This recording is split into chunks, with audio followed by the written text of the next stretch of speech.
Selamat datang di video pembelajaran Kalkulus 1 bersama saya, Ken Farel Chandra. Pada kesempatan kali ini, kita akan fokus membahas soal-soal dari bab fungsi transenden. Tapi sebelum itu, kita perlu ingat kembali apa itu fungsi transenden dan fungsi aljabar. Fungsi aljabar diperoleh dari operasi-operasi aljabar yang berhingga. Contohnya, penjumlahan 2x tambah 3y, ini jadi fungsi linier. Atau pengurangan, bisa juga perkalian dan pembagian. Misalnya kita bagi dengan 5x, nah ini jadi fungsi rasional. Atau juga kita bisa pangkatkan, pangkat 2, dan lain sebagainya. Ini akan tetap menjadi fungsi aljabar, karena bisa kita peroleh, bisa kita bentuk fungsi itu dari operasi-operasi aljabar. Kalau fungsi transenden kita tidak bisa bentuk dari operasi aljabar. Jadi secara singkat fungsi transenden adalah fungsi yang bukan fungsi aljabar. Contohnya e pangkat x, fungsi eksponensial, log x, fungsi logaritma, ln x, dan fungsi hiperbolik, sin hiperbolik x. Nah, sekarang kita fokus terlebih dahulu ke logaritma natural atau fungsi ln.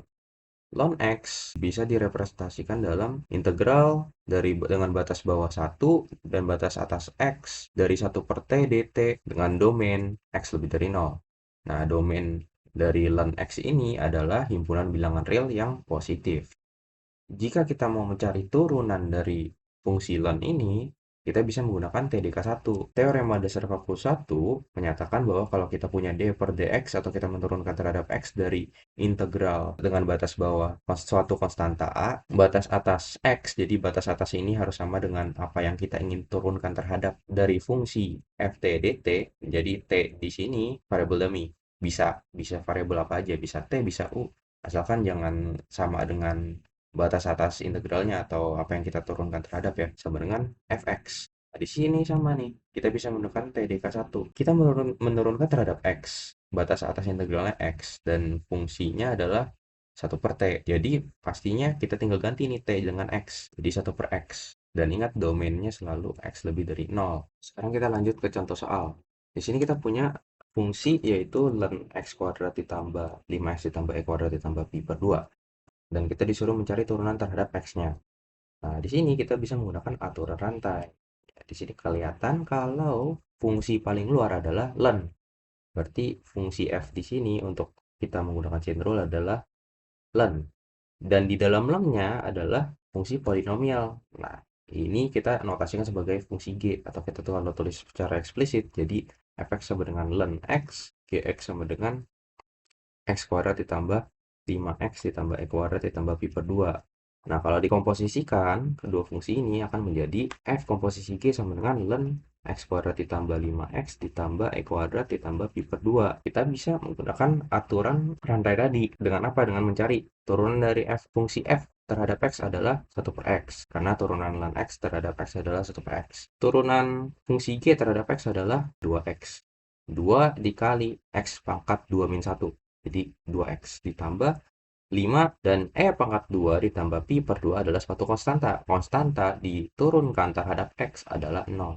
Berarti kita punya f aksen x 1 per x, g aksen x 2x ditambah 5. Dan kita tinggal menggunakan rumus aturan rantai ini ya. F aksen x adalah 1 per x, tapi di sini kita maunya gx.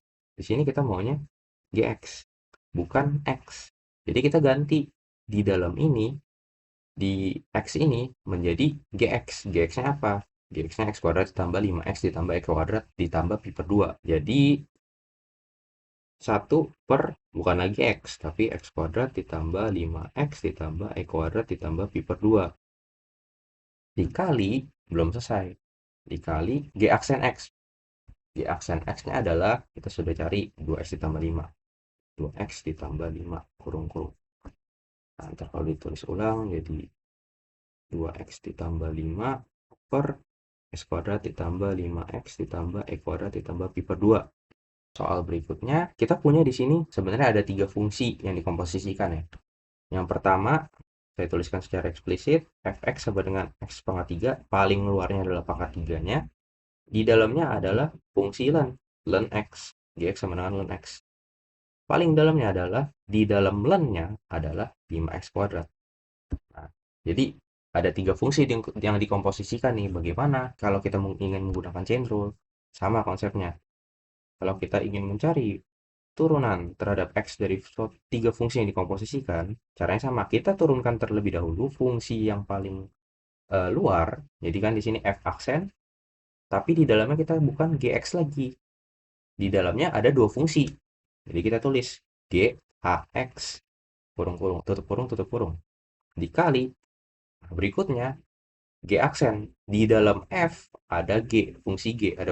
Kita turunkan fungsi kedua. Jadi G aksen. Tapi di dalamnya bukan X. Di dalamnya bukan X saja, tapi ada fungsi H. Jadi kita tulis AX. Dikali kita turunkan fungsi yang paling terakhir, yang paling dalam, H aksen. Selesai. Nah, di sini kita bisa cari satu persatu. Fx-nya bagi berapa? 3x kuadrat. G aksen X-nya berapa? Jadi ln X diturunkan terhadap X jadi 1 per X. H aksen X-nya berapa? Jadi 10x ya. Dari sini kita bisa menggunakan rumus ini, rumus aturan rantai tadi. F aksen X adalah 3x kuadrat. Tapi di sini di dalam rumusnya kita bukan mau X saja, kita maunya G HX. HX adalah 5x kuadrat. GX adalah ln X. Jadi kita mau di dalam ini bukan X tapi HX. Jadi kita ganti dengan 5x kuadrat ya. HX kan 5x kuadrat. Jadi G 5x kuadrat sama dengan ln 5x kuadrat. GHX adalah ln 5x kuadrat. Baik, kita masukkan F aksen X adalah 3x kuadrat. Nah, tapi kita ganti X-nya dengan GHX. Jadi ln 5x kuadrat dipangkatkan dengan 2. Dikali G aksen HX. Nah, G aksen X adalah 1 per X. HX adalah 5x kuadrat. Nah, kita ganti di dalam ini, yaitu X-nya dengan HX atau 5x kuadrat. Jadi G aksen 5x kuadrat adalah 1 per 5x kuadrat. Jadi 1 per 5x kuadrat. Dikali yang paling terakhir, H aksen X. H aksen X adalah 10x. Nah, ini kalau disederhanakan, kita akan dapat dua-duanya dibagi 5x jadi 2x. 6 kali 5x kuadrat dipangkatkan dengan 2 dibagi x. Nah, kita juga bisa nih mencari turunan fungsi tersebut dengan aturan rantai secara langsung ya, tanpa harus menjabarkan fungsi-fungsinya seperti saya tadi. Turunin fungsi F, cari fungsi G, cari fungsi H, turunkan ketiga fungsi itu, baru kita substitusi hasil-hasil yang kita dapat. Ya, tanpa melakukan proses panjang seperti itu, kita bisa langsung mencari turunannya ya, dengan aturan rantai. Misalnya kita punya dx tambah 10 dipangkatkan dengan 5. Kita mau cari turunannya terhadap x. Bagaimana? Nah, kalau kita punya d per dx dari x pangkat 5, kita kan tinggal aja tarik pangkatnya ke depan sebagai pengali dikalikan dengan x pangkat 5 min 1. Jadi 5x pangkat 4 ya. Di sini sebenarnya apa yang kita lakukan ketika menurunkan x pangkat 5 terhadap x adalah kita juga menggunakan aturan rantai. Kita menurunkan apa yang kita pangkatkan. Di sini yang kita pangkatkan adalah x. Tapi ingat, turunan x terhadap x adalah 1. Jadi ini nggak ngaruh ya, sama aja bakal jadi 1. Jadi hasilnya tetap sama aja, jadi 5x pangkat 4. Nah, kalau misalnya dalamnya bukan x, tapi melainkan 3x plus 10, yang kita turunkan adalah 3x plus 10. Itu kan mengubah hasil. Nah, di sini kan kita tulis sama ya. Sama seperti yang bawah, kita menurunkan x pangkat 5, kita tulis x-nya yang dipangkatkan dengan 5 min 1. Di sini juga kita tulis 3x plus 10 yang dipangkatkan dengan langsung aja 4 ya. Dikali d per dx. Di kita menurunkan 3x plus 10. Kalau ini 3x plus 10 diturunkan terhadap x jadi 3. Nah, sama kasusnya di sini yang di bawah. Kita menurunkan sesuatu fungsi yang dipangkatkan dengan 3. Nah, pangkat 3 ini kita masukkan ke depan. Habis itu kita tulis hal yang sama. Ln 5x pangkat 2 dipangkatkan 3 min 1, 2. Nah, tapi belum selesai sampai situ. Karena dalamnya adalah fungsi, bukan x saja. Jadi kita harus menurunkan ln 5x kuadrat. Habis itu kita tulis semuanya sama. Nah, habis itu kita tinggal menurunkan ln 5x kuadrat. Nah, ln x ketika kita turunkan terhadap x adalah 1 per x. Ln 5x kuadrat ketika kita turunkan terhadap x adalah 1 per 5x kuadrat dikali d per dx 5x kuadrat. Jadi sama seperti tadi, kita tahu kalau d per dx dari len x adalah 1 per x, tapi di sini di dalam len-nya adalah 5x kuadrat, suatu fungsi lagi, bukan hanya x. Berarti kita harus menurunkan tuh yang di dalam len-nya, yaitu 5x kuadrat. Kalau di sini d per dx dari len x 1 per x dikali d per dx dari x. Sama aja 1 per x, karena dalamnya tuh x doang. Di sini dalamnya tidak hanya x, melainkan 5x kuadrat. Jadi kita harus menurunkan semuanya. Nah, jadi kalau diselesaikan ya nanti akan tetap sama hasilnya dengan atas tadi. Kita lanjut ke soal berikutnya. Di sini kita disuruh menentukan turunan pertama dari fungsi y. Di mana fungsi y ini adalah fungsi len yang di dalamnya adalah akar x kuadrat tambah 4 dibagi cos 2x. Jadi ada pecahan, ada akar, ada fungsi trigonometri.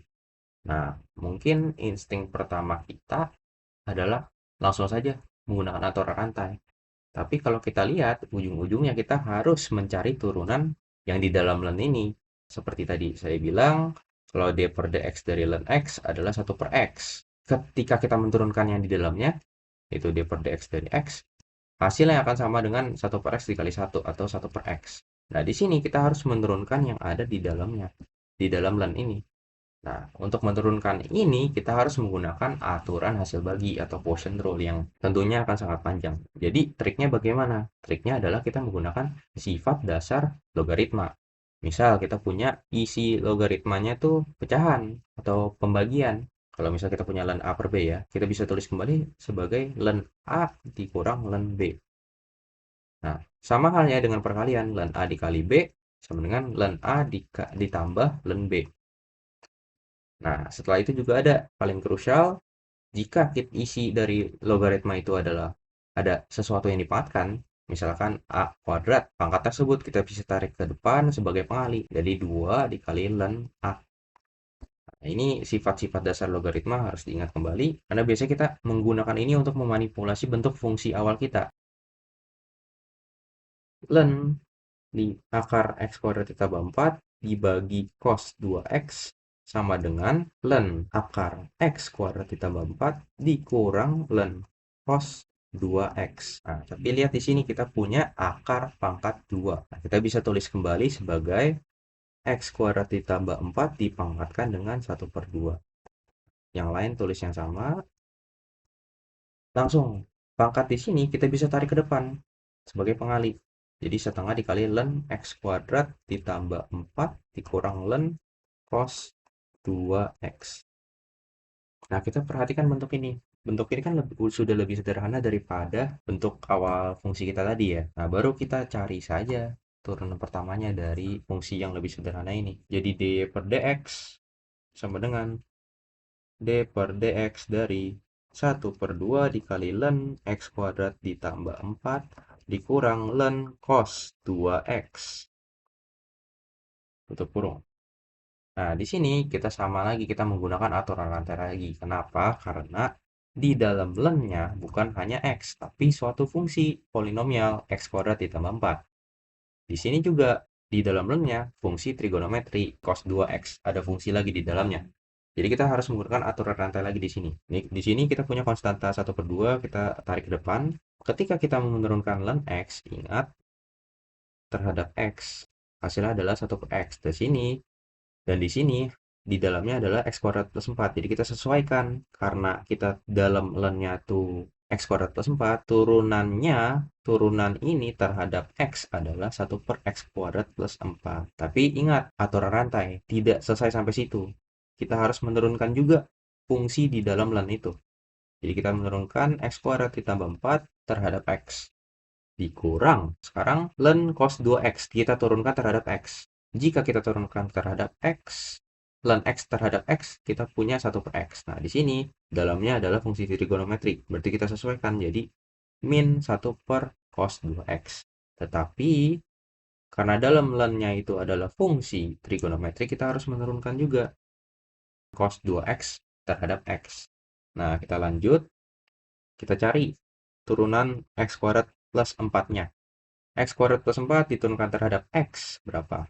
2 ke depan, dikali X pangkat 1. Konstanta jadi 0.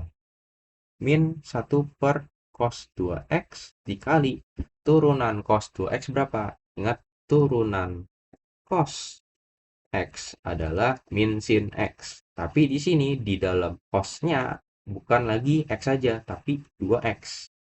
Jadi kita harus tulis min sin 2X dikali D per DX dari 2X. Setengah dikali 2 jadi 1. Sisa X per X kuadrat plus 4 dikurang, negatif kali negatif jadi positif. Sin 2X per cos 2X dikali D per dx 2x. Berarti turunan 2x terhadap x dikali 2. Ingat, kita bisa sederhanakan bentuk ini lebih lagi.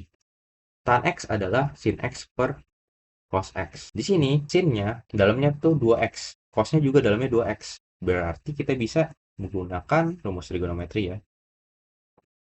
Identitas trigonometri jadi tan 2x. 2 dikali tan 2x.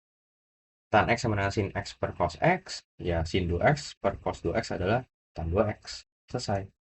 Ini akan jauh lebih mudah dan lebih singkat daripada kita menggunakan aturan rantai dan aturan hasil bagi atau quotient rule. Baik, kita lanjut ke soal berikutnya. Sekarang pertanyaannya, bagaimana jika kita dihadapkan pada fungsi rasional yang super rumit seperti ini, namun tidak ada logaritma di depannya? Apakah kita langsung menggunakan aturan hasil bagi dan aturan hasil kali untuk turunan? Ya, sebenarnya boleh saja, tapi siap-siap akan panjang. Di sini kita akan menggunakan yang namanya logarithmic differentiation atau diferensiasi logaritmik. Nah, konsep utamanya kita akan secara sengaja mengambil ln atau logaritma natural di kedua ruas persamaan ini. Tujuannya sama persis seperti soal sebelumnya. Kita ingin memecah perkalian, juga pembagian, perpangkatan, menjadi penjumlahan, pengurangan, dan perkalian dengan konstanta biasa. Kita ambil ln ke kedua sisi atau kedua ruas persamaan itu. Jadi ln Y sama dengan ln X min 3 pangkat 4 dikali akar pangkat 3 dari X kuadrat ditambah 1 per 2X ditambah 5 pangkat 5. Nah, sekarang kita akan bongkar menggunakan sifat dasar logaritma. Sekarang kita pecah yang ruas kanan. Di pembilang akan menjadi positif. Ln X min 3 pangkat 4 ditambah ln akar pangkat 3 dari X kuadrat ditambah 1. Nah, yang di penyebut akan menjadi negatif. Dikurang ln 2x tambah 5 pangkat 5. Nah, di sini sekarang waktunya kita untuk mengubah pangkat-pangkatnya menjadi perkalian dengan konstanta. Ekivalen dengan ln y sama dengan 4 dikali ln x min 3 ditambah, nah ingat, akar pangkat 3 dari x kuadrat tambah 1 jadi tulis sebagai x kuadrat tambah 1 dipangkatkan dengan 1 per 3 dikurang 5 dikali ln 2x ditambah 5. Nah, di sini sama lagi karena pangkatnya 1 per 3, maka 1 per 3 kita tarik ke depan dengan sifat dasar logaritma. Nah, sekarang baru kita melakukan turunan implisit terhadap variabel x. Karena kita ingin mencari dy per dx. Kita ingin menurunkan fungsi y terhadap variabel x. Jadi, langsung saja. dy per dx dari ln y sama dengan dy per dx dari 4 kali ln x min 3 ditambah 1 per 3 kali ln x kuadrat ditambah 1 min 5 kali ln 2x tambah 5. Nah, di sini ingat, jika kita punya d per dx dari ln x, hasilnya akan sama dengan 1 per x dikali d per dx dari apa yang di dalam ln-nya x. Sama dengan 1 per x dikali 1 sama dengan 1 per x. Nah, di sini karena di dalam fungsi ln-nya adalah y bukan x, kita sesuaikan. Jadi d per dx dari ln y adalah 1 per y.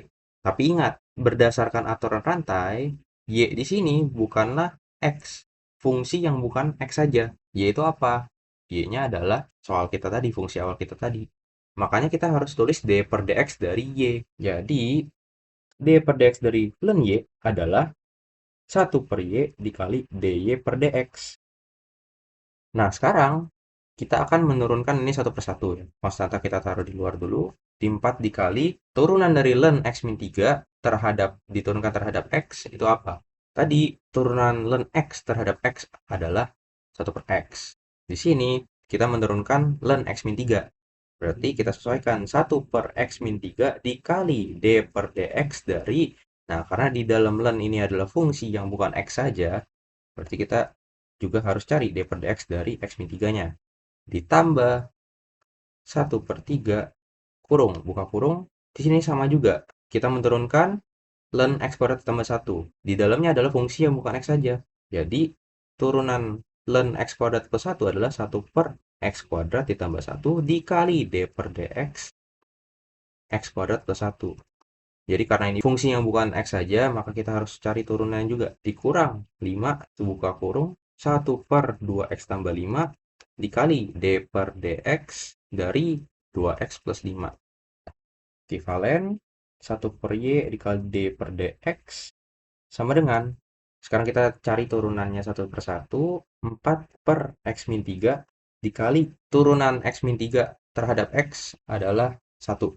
Ditambah 1/3X kuadrat ditambah 1 dikali turunan X kuadrat plus 1 terhadap X, variabel X adalah 2X.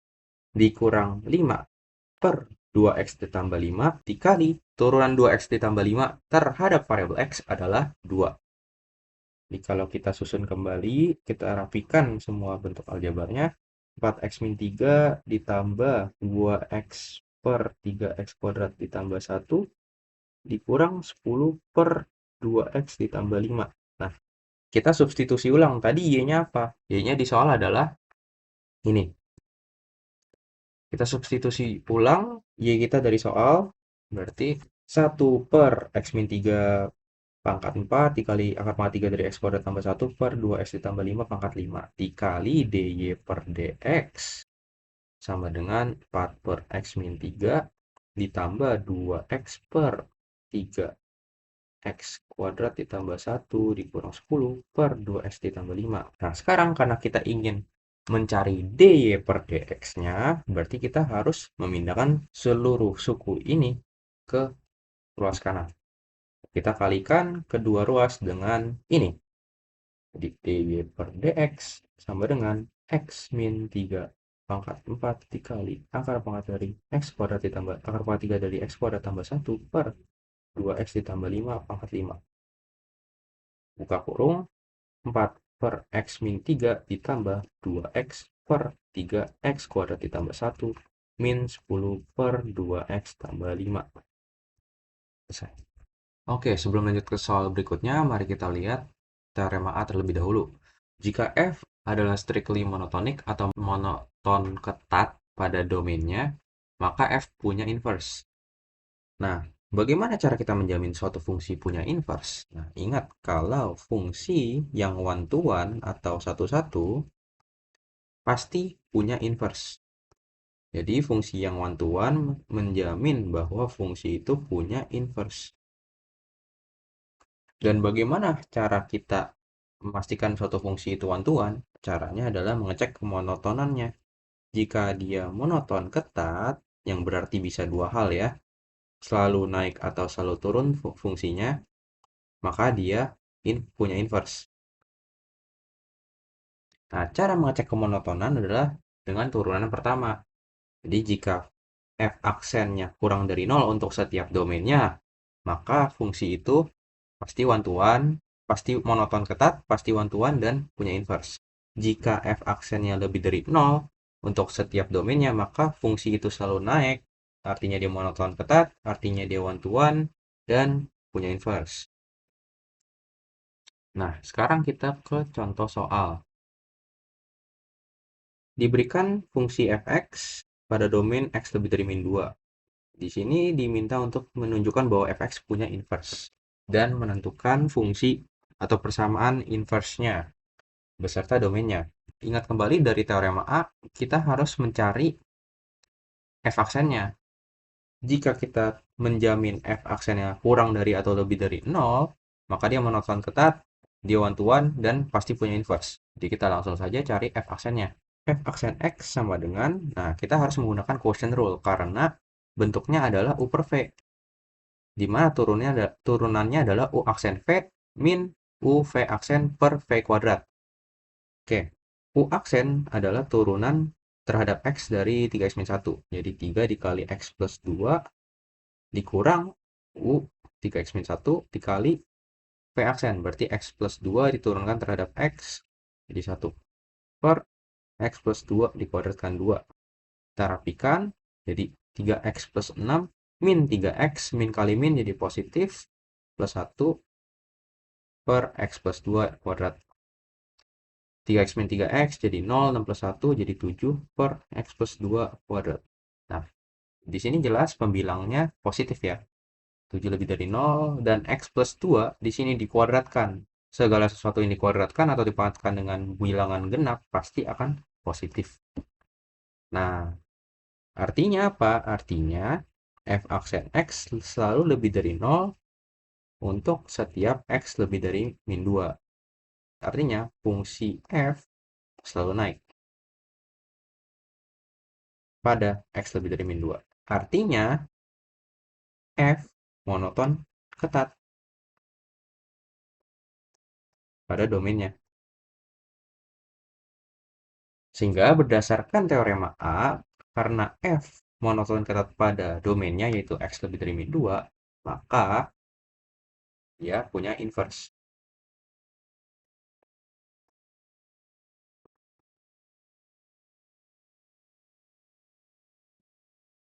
Oke. Selanjutnya kita diminta untuk mencari persamaan inverse-nya. Nah, ini mudah. Kita tinggal memisahkan terlebih dahulu. Misalkan fx sama dengan y. Sehingga y sama dengan 3x min 1 per x plus 2. Oke. Sekarang yang kita harus lakukan adalah solve for x. Kita akan membuat persamaannya sedemikian sehingga x sama dengan sesuatu. Jadi di ruas kanan ini hanyalah y. Ini langsung saja kita kali silang. Y kali x plus 2 sama dengan 3x min 1. Ekivalen dengan y x ditambah 2y sama dengan 3x min 1. Kita kurangkan kedua ruas dengan min 2y dan min 3x. Jadi y x min 3x sama dengan min 2y min 1. X, kita faktorkan x jadi x buka kurung y min 3 sama dengan min 2y min 1. X sama dengan min 2y min 1 per y min 3. Oke. Hasil yang kita dapatkan ini adalah f inverse y. Kenapa? Karena di awal kita memisalkan bahwa fx sama dengan y. Yang sama saja dengan x sama dengan f inverse y. Nah, karena kita dimintanya adalah f inverse x, maka kita tinggal menukar variabel x dan y di persamaan ini. Jadi f inverse x adalah sama dengan min 2x min 1 per x min 3. Nah, sekarang kita tinggal mencari domainnya. Ingat kembali, domain dari fungsi inverse sama saja dengan range dari fungsi asli. Jika divisualisasikan, kita mempunyai dua himpunan misalnya. Dan kita memetakan dari himpunan A ke B dengan fungsi F. Dan ada inverse-nya, F inverse. Misalnya kita namakan anggota di himpunan A X dan di himpunan B Fx ya. Nah, Fx ini kan range dari fungsi F ya. Range dari fungsi F. Dan Fx ini juga adalah domain dari fungsi inverse F inverse. Jadi makanya kita bisa bilang bahwa domain dari fungsi inverse adalah range dari fungsi aslinya. Nah, untuk mencari domain dari fungsi inverse, kita cukup mencari range dari fungsi asli. Dan ini kita manfaatkan informasi yang sudah kita peroleh, yaitu f tadi kan selalu naik pada domainnya. Naik pada domainnya lebih dari min 2.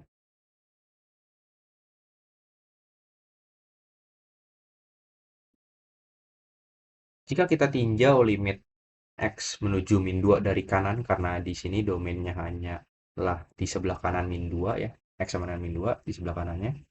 Kita tinjau, kita bisa tinjau limit ketika x menuju min 2 dari kanan dari fx adalah,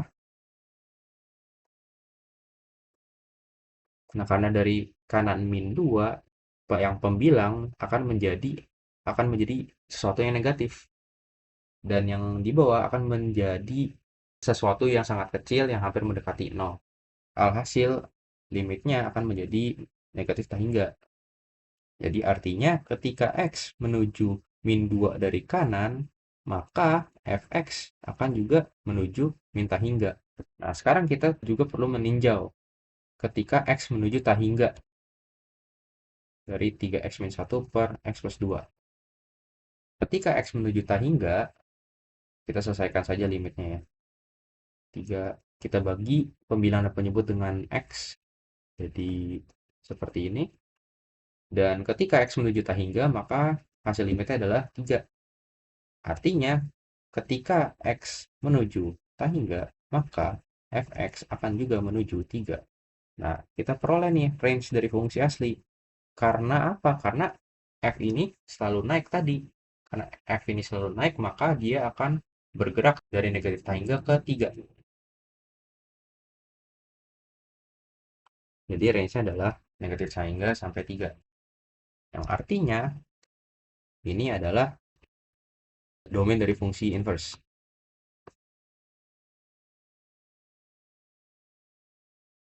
Oke, sekarang kita berjumpa dengan teorema B ya, teorema fungsi inverse. Di sini diberitahu bahwa misalkan f terturunkan dan monoton ketat pada interval i, jika f aksen x tidak sama dengan 0 pada suatu titik x di interval i, maka f inverse terturunkan pada titik yang bersesuaian, yaitu y sama dengan fx. Jadi x dipatahkan under fungsi f menghasilkan y. Ini maksudnya berkoresponding atau itu titik yang bersesuaian pada range f. Jadi y ini berada pada range f. Dan f inverse aksen y sama dengan 1 per f aksen x. Jadi inti teorema ini tuh ingin menyatakan bahwa adanya hubungan antara kemiringan si fungsi awal dengan kemiringan fungsi inverse. Dan hubungannya itu adalah mereka saling berkebalikan atau resiprokal di titik yang bersesuaian. Nah, sekarang kita akan menggunakan teorema ini untuk menyelesaikan soal berikut. Di soal ini kita diminta untuk mencari turunan dari fungsi inverse ketika inputnya 4. Nah, kalau kita sesuaikan dengan teorema B tadi, 4 ini adalah Y. Dan Y adalah Fx. Y sama dengan Fx. Artinya apa? Artinya 4 ini termasuk dalam range dari fungsi asli atau domain dari fungsi inverse. Nah, karena kita ingin mencari ini, menggunakan teorema B ini, ya kita tinggal mencari 1 per f aksen x. Berarti kita harus cari dulu x yang membuat fungsi f itu memberikan output y. Bagaimana? Caranya simple. Kita substitusi 4. Kita substitusi y-nya ke fx. Karena kan tadi 4 itu y. Di situ y itu sama dengan fx. Kita substitusi. Maka didapat 4 sama dengan x pangkat 5 ditambah 4x pangkat 3 ditambah 2x min 3. Nah, dengan ini kita bisa mencari x berapa yang menghasilkan fx-nya sama dengan 4. X pangkat 5 ditambah 4x pangkat 3 ditambah 2x min 7 sama dengan 0. Nah, di sini kita bisa menggunakan dua cara ya, dengan metode Horner atau enggak menggunakan teorema faktor. Nah, coba-coba. Ketika x-nya sama dengan 1, kita bisa lihat ya. Kalau kita substitusi x-nya sama dengan 1, 1 plus 4 kali 1 tambah 2 min 7. Hasilnya sama dengan 0. Artinya x adalah akar dari persamaan ini. Artinya juga x sama dengan 1 akan menghasilkan fx sama dengan 4. Jadi, kita udah menemukan nih titik yang bersesuaian dengan y sama dengan 4. Titik yang bersesuaiannya adalah x sama dengan 1. Yang kita perlu lakukan selanjutnya adalah, ya sesuai teorema, kita harus cari f aksennya. Kita cari f aksennya. F aksen x sama dengan 5x pangkat 4 ditambah 12x kuadrat ditambah 2. Nah, karena kita ingin mencari f inverse aksen 4, maka kita substitusi nih f aksennya dengan f aksen x-nya dengan x sama dengan 1. Karena Kenapa? Karena yang bersesuaian dengan Y sama 4 adalah X sama 1. Sehingga kita dapat 1/5 ditambah 12 tambah 2 sama dengan 1/19. Selesai. Sekian untuk video kali ini, sampai jumpa pada video selanjutnya.